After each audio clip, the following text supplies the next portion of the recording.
Right, so this is not going to be one of my cutesy little videos of 5 ways to change your mindset or 3 ways to get paid more money. We're not doing that in this video. This video is going to be full of nuance and having an actual conversation, because right now there's a conversation going on TikTok about the pay gap between Black creators and non-Black creators. Some may even say Black creators and white creators. And this conversation comes around every quarter or so, it seems. And I've always refused to have it on TikTok because, again, people are, if anything, allergic to nuance and aren't ready to really have a serious discussion about it. And will typically take, one fragment of a sentence and make that their, sound bite, and then it becomes this entire whole discourse thing. We're not going to do that over here. This video, I'm going to be talking about the pay gap between Black creators and non-Black creators, but from the brand side and then also from the creator side, because there are so many different elements and different layers of what goes into the influencer industry and how people are paid and what people are paid. If you are new here, my name is India. I have been a creator for almost 5 years, so I think May will be 5 years, and I have been in multiple niches throughout the years. Right now, my niche that I am very dedicated to is travel. So on my socials, you will see about travel and different things that I am doing, and different vlogs and also adventures and my travel tips and all those things. I have settled in on this niche and I love it and I enjoy it. Here on YouTube, I talk a lot about content creation and content creator education. But I wanted to talk about this specifically on this channel because there's just so much to unpack, if you will. So if this is your first time seeing me, I became a creator in 2020, as did many people, and my main platform was and still is TikTok. That's where I have majority of my following. So when I started TikTok, I was a biomedical engineering graduate student. I was working my PhD. I needed something to have as a creative outlet. It was something that my therapist actually recommended, that I just lean more into content creation. So I started to do it. I thought it was really fun. I started to meet people in my everyday life, mostly in Philly. At the time I lived in Delaware. But I started to meet people in Philly that were also creators, and I just became very enveloped and involved in the creator space. And it wasn't until 2022 that I actually started to make a livable income from content creation. So in 2020, I was just kind of getting my feet wet. In 2021, I was like, oh wait, people are making money from this? Because I had no idea. And mind you, I also grew up watching people on YouTube like Jackie Ina, Patricia Bright. I watch so many YouTubers all the time, and I never understood how they made money, right? So it wasn't ever a dream career path for me, because I was on this career path of being a biomedical engineer and getting my PhD and all those things. So when I realized people were making money, I was like, okay, I'm gonna, try to look more into this. And being an influencer, there really isn't a set number of rules. It still is a very, very new industry. Although influencers have been around for a while, there isn't a major in influencing or how to become an influencer 101. That's just not something that exists and is a traditional career path. So by the end of 2021, I had my first brand deal on Instagram. I remember I had maybe 2,200 followers on Instagram, and my brand deal was for $200, and it was for an in-feed post. And I was like, this is cute. This is also before I think Instagram had Reels, or maybe it was the beginning of Reels or whatever. But I remember I was paid for an in-feed post, and I was like, oh, this is really cool. Maybe I should really take this seriously. So in 2022, so that very next year, I decided to lean way into TikTok. I started the year with, I think, 30,000 followers. By the end of the year, I had about 100,000, or I hit 100,000 actually on Christmas Day. I remember that clearly. And my first brand deal came when I had about 35,000 followers on TikTok. My first big TikTok brand deal where I was like, oh, I made it. So that first deal that I had about 35,000-ish followers. It was for 2 videos, and I was paid $3,500. And at the time, that was 3 months rent for me. So I was hyped. I was like, oh, we're doing this. I'm locked in. I'm going for this. So at that time, I was creating engineering content. It was very focused around tech. Tech was big. I wasn't necessarily tech, but I kind of like fell into that niche a little bit. But it was also like science, women in science, women in STEM. It was very just like engineering focused. It was very like college-y too. So I would get like some different school and like college-based brand deals. And by the end of that year, by the end of 2022, with $100,000 on TikTok, I had made twice as much from just TikTok, because like I wasn't really making any money on Instagram at all. But I ended that year with like 3,000-ish followers on Instagram. So I wasn't really making any money from Instagram. By the end of 2022, all my money came from TikTok and a little bit from Pinterest, and I had made double the amount of money from my engineering job, which I was like, okay, this is crazy. Like I literally ended the year making consistent 5-figure deals from brand deals alone. So I decided to become a full-time creator in 2023. I also moved from Delaware to LA, and as you know, LA is pretty expensive, right? So it was like, okay, I gotta like keep making money to obviously have my life and have my lifestyle. So at that time, I did switch from engineering, because I was no longer an engineer, to now travel, and I became a travel creator. So with the niche switch, like there's obviously different niches that make more money that don't, but I would say I actually did the reverse, where I went from a niche that made like a lot of money traditionally to a niche that traditionally doesn't make as much money. However, I have still made not only a livable income from social media, but I still make more money than if I would have gotten a job with my PhD in biomedical engineering and from my social media. So it wasn't until I moved here 2 years ago that I started my YouTube. I now have almost 200,000 followers on Instagram. I have over 400,000 followers on TikTok. Like I have the following, I have the engagement, all those things, right? So a lot of people like to think that, because you have followers that you're automatically making money, and those things aren't necessarily true. But I want to start this conversation when talking about the brand side, because my experience with brands and working with brands for the last few years has definitely become clearer as I've become more experienced or seasoned in the industry. So first thing I want to definitely note is that anytime I have gotten a major opportunity that has taken my career to the next level, it is because I've gotten that opportunity from a person of color, but 7 times out of 10, a Black woman on the team. Like a Black woman that has followed me, that has seen my content, that enjoys my content.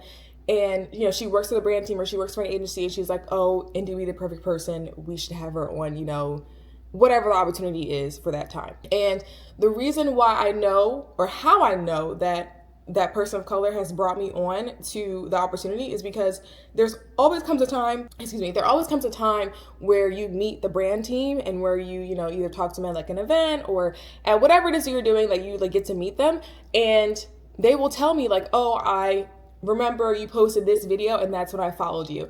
And they will have an exact recollection of exactly what I talked about in that video. They'll know everything I did from, that video to when they started following me up until, the present day. They will, talk to other people about my content. Like they are genuine, followers of my content, right? People that I've never met in real life, but I'm now meeting for the first time, and they now recognize my content. And what I've noticed is that when I'm having those conversations with those women, and, they're talking about me and pretty much bragging about me to other people, those people they're talking to who are typically non-Black people would be like, oh, that's so cool. I had no idea, right? Which really shows to me that a lot of non-Black people aren't following Black creators to be able to engage and watch their content. Now, let me back up for a second, because I do want to make the note that, for one thing, I do have a lot of privilege in this industry. I am a light-skinned Black woman. I also have a mixed audience, which there was a conversation a while ago, maybe a year ago, about which is better to have, a Black audience or a white audience or whatever.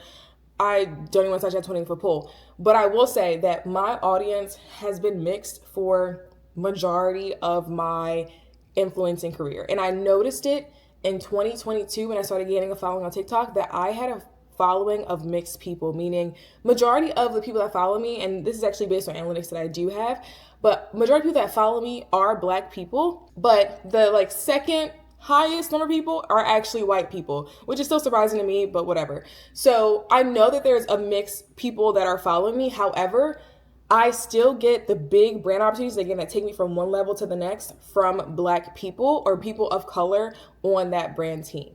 Another thing that I have noticed as I've gone throughout my career is that, and again, goes back to how I know I have a mixed audience, is that when I will post about, the opportunity that I got from, said brand with person of color, it is part of my job, sorry, to post about the things that I'm doing with other brands. And after I post about it, I've noticed that I will then start to attract opportunities from other brands that have brand teams without any people of color. So basically, a Black woman advocates for me behind the scenes at some point, right? They bring me on to the opportunity. And then after I post about that opportunity, then all of a sudden I get inquiries from other brands that have primarily white brand teams, or probably all white brand teams. So obviously I don't know when those, white brand teams are having conversations about me, about, different opportunities that they may think that I'd be a great fit for. But from my perspective, it seems like after I kind of get the stamp of approval from, a Black person on a brand team or agency, then other brands will see it and be like, oh, okay, yeah, we should bring her on. She's a great creator. And I also want to make it very, very, very, very, very clear that any opportunity that I have been given is because I have deserved it. I have not been handed anything for free in this industry. I came in not knowing a single thing, having to network with people, having to go to, I have gone above and beyond for my job. And I don't think that is really a reason to say I deserve it, because everyone is inherently deserving of things that they have, but I know I have worked my ass off for this. So it's not like it's a question of people giving me free opportunities just because I'm a Black creator. That's not it at all. So I do recognize, and I have also talked to other creators in my niche and also in other niches that are like, I have seen white creators in the same niche of the same size and same relative following and engagement get higher offers for the same campaigns than I have. Whether it be a mistake or, someone sent a spreadsheet by accident, or they sent an offer letter by accident or something that they have actually seen with their own two eyes. And I have noticed from my own side that when I was negotiating my own contracts, that when I was working with a person of color, from, the agency or whatever, they would easily give me, whatever was the rate that I asked for. Whereas if I'm working with a team that isn't as diverse, that it's almost like I have to really advocate for myself to prove that I deserve the rate that I'm saying. Another thing I will say that I have noticed as well is that when there is a person of color behind the scenes with brand teams and I go to that brand's event, there are always a diverse selection of creators at said event. There are people that I have never seen on my For You page that I would have probably never come across, because they're totally different, opposite niche that I am, but they create really cool content. It's really engaging. They're really great creators that I just never even interacted with or would never even see on my, own algorithm.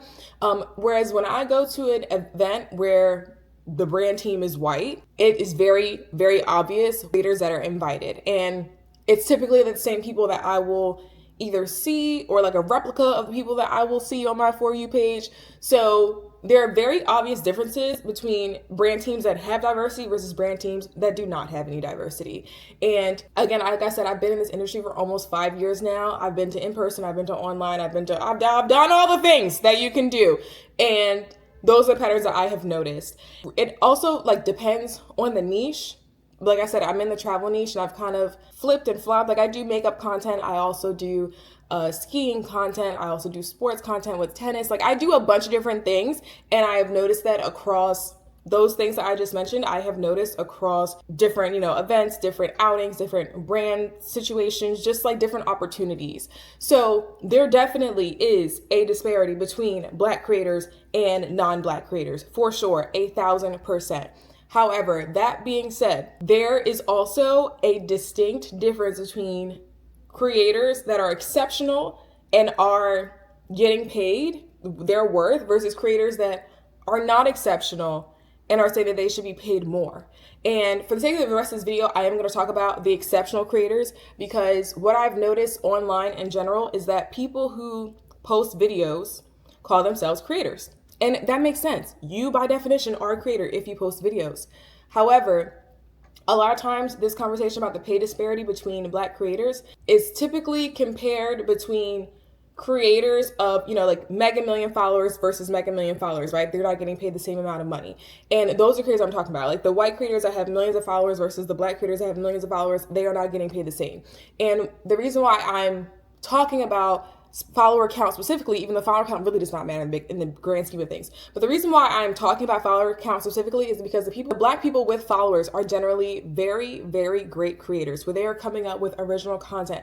They are well beyond the, having good lighting, having great sound, having great picture. No, they know all of that. They know the color grading. They know the color correction. They have these incredible, incredible ideas. They are doing special effects. They have like insane audiences that are just like, I need this content every single day. Like, this is what is allowing me to just go to my job that I hate every single day. Like, they have such great skills and aren't being compensated for what they should be, like for their worth. So I'm talking about those creators. I'm not talking about people who just randomly post a video and expect to go viral tomorrow. That's not who I'm talking about. When it comes to being an exceptional creator, I have noticed within the Black creator space that a lot of people are not charging their worth. And I'm not trying to be gaslighty to anybody, because I know that multiple things can be true at the same time. Yes, there are offers that are being given to Black creators that are significantly less than white creators of similar followings, engagements, etc. However, I have literally spoken to creators and I say, well, how much did you charge them? How much did you say your rate was? And they will say a number that I'm like, why the hell would you say that? I'm charging twice as much as you, and you have significantly more followers than I do. You have significantly more, like you should be getting paid way more than what I'm getting paid. And I just don't understand why you even think that that is what you are worth.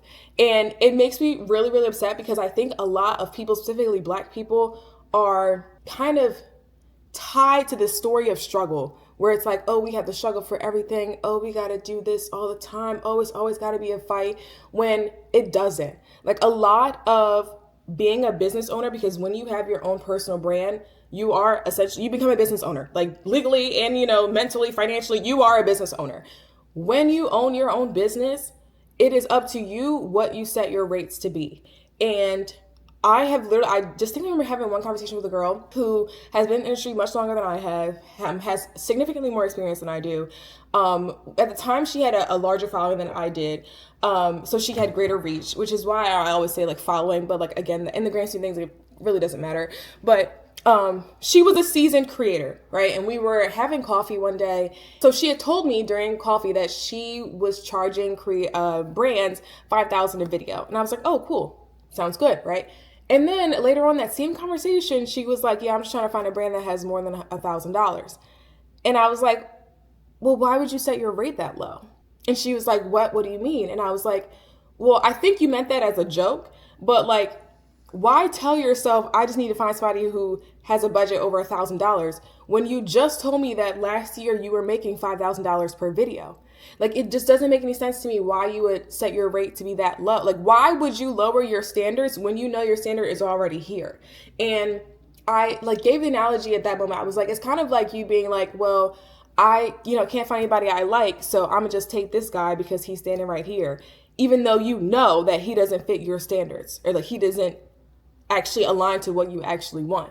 And she was just like, oh, I really didn't think about it that way. Like, I was just like joking. And I was like, well, you should be charging your worth. Like, if a brand comes to you and says, what is your rate? Like, people will say like, oh, I want to get paid $5,000 for a video, but then they'll say $3,500, where it's like, why would you do that? You literally just said you want to get paid $5,000 a video, but then you just gave the rate of $3,500. And then as a brand, it is their job to get the best deal. Like, regardless of who you are or, where you are, whatever you're doing, from a business perspective, it is their job to get the best deal, right? So if you say $3,500, they're not going to be like, oh, well, we'll just give you $5,000 for fun. Like, what? No, that typically does not happen, right?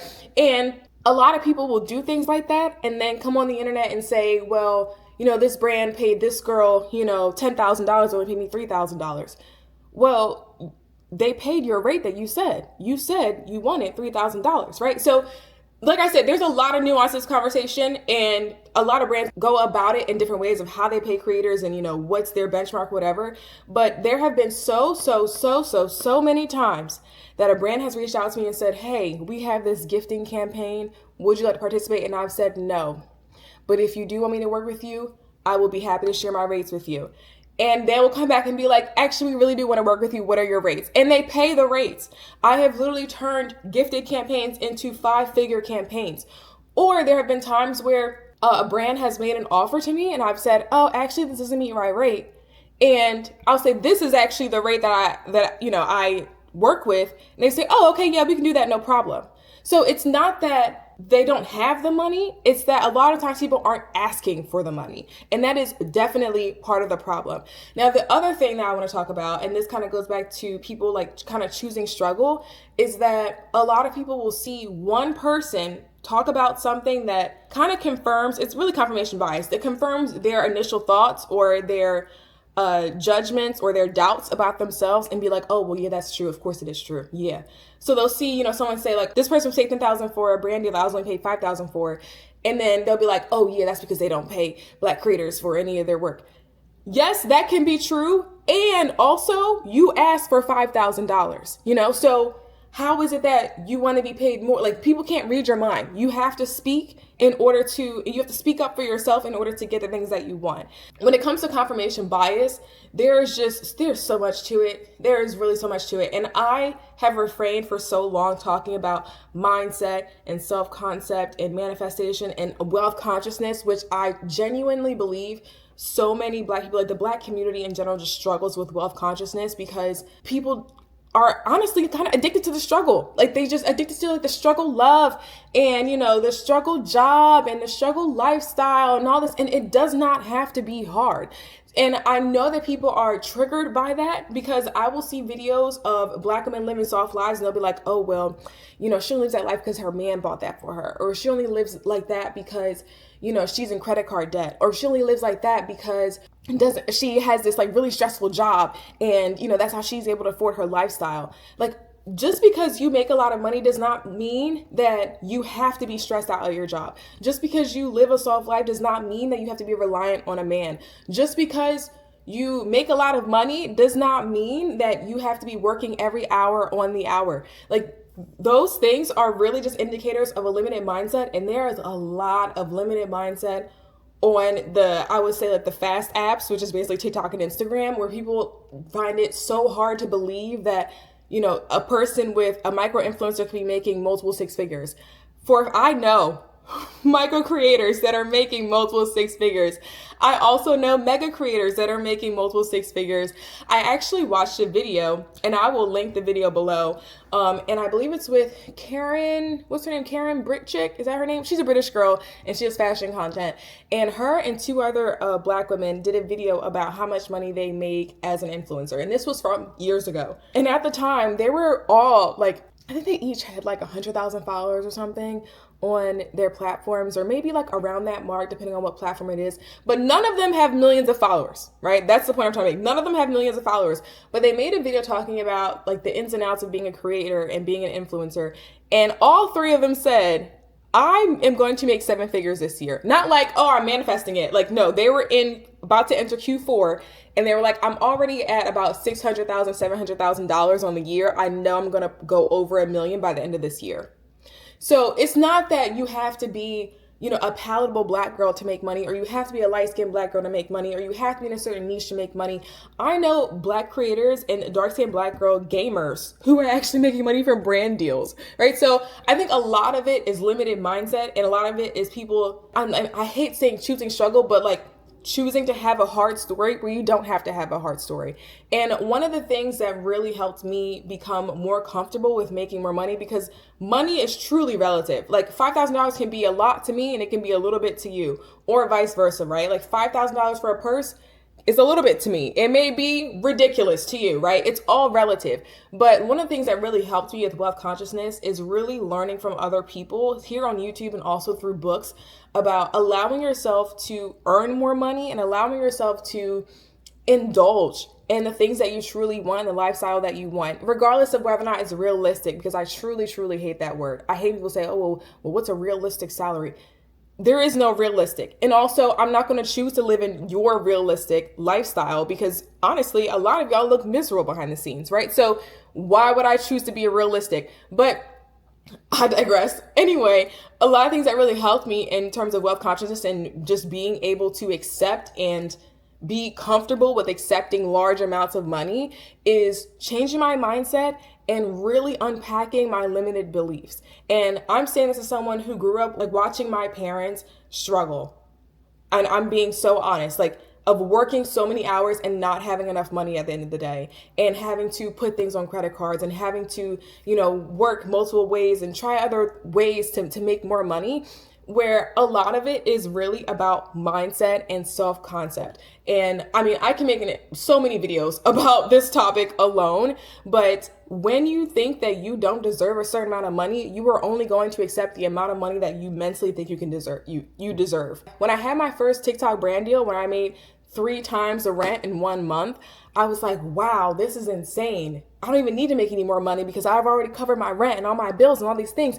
But I challenged myself to be like, okay, but what if I earned more? What if I earned $5,000 this month? What if I earned $10,000 next month? What if I earned $10,000 for just one video? Like things like that. I really had to challenge myself mentally and do a lot, and I mean a lot of mental work to allow myself to feel safe receiving, allow myself to feel safe and soft, allow myself to not be overworked, right? Like I was in this productivity cycle for so long because that's what they teach you in school of like, you got to be productive. You got to do things this way. You have to, earn what it is that you make, right? And even in the beginning of this video, I did start out by saying like, oh, I've done all this work and blah, blah, blah. So it's still something that I have to work on every single day. But a lot of what I see with creators or with people having these discussions online about what Black creators are being paid versus what white creators are being paid. When I have a conversation with people in real life, I say, okay, how much did you ask for? And they'll say 10,000. I'm like, okay, but why didn't you ask for 25? Like what stops you from typing 25,000? Like what, and a lot of times it's a mental block. It's not necessarily, oh, they said no, because the worst that they can say is no, right? But if they've already reached out to you and said that, hey, what is your rate? They're considering you. And when they come back, because typically how it happens is they'll ask you for your rate, you give them the rate, and then they'll come back with a rate that matches their budget and also is pretty close to what, you can do. And that's where like the negotiation starts, right? But typically people will just accept whatever is given to them and they won't ask for more because a lot of people are afraid to ask for more. So all of that to say is that this conversation is so much more deeper than what it seems like on short form platforms. And there are so many ways that you can make money online. So do not let these conversations about, oh, this person only made this much or oh, this person only made this much stop you from actually being a creator if you are someone who genuinely wants to be a creator. And if you are someone that's struggling with mindset, with self-concept, with feeling like you can actually hold and deserve, because people will say like, oh, I deserve to make $1 million. But then when they actually have the opportunity to do it, they don't do it. Right. So something is mentally blocking you from not actually making that $1 million.